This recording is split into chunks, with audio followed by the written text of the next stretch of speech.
சரதாசனுடைய முதல் பிள்ளை பொம்பளை பிள்ளை தான் ஜெயினப் நாயகி ரலியல்லாஹு தஆலா.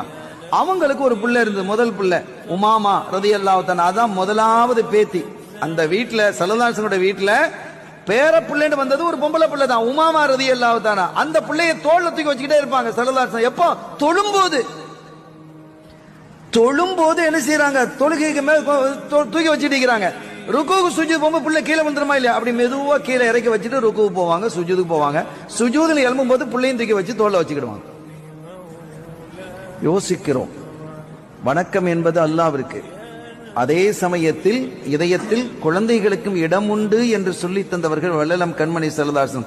வாழ்வியலை அழகாக கொண்டு வந்தாங்க. வாழ்வியலையும் வணக்கவியலையும் ஒன்றாக இணைத்து ஒரு மூமின் எப்படி வாழ வேண்டும், வணங்க வேண்டும் என்பதை கற்றுத்தந்தவர்கள் ரசூல் முஹம்மது ரசூலுல்லாஹி ஸல்லல்லாஹு அலைஹி வஸல்லம். சரதாசனுடைய முதல் பிள்ளை பொம்பளை பிள்ளை தான் ஜெயினப் நாயகி ரலியல்லாஹு தஆலா.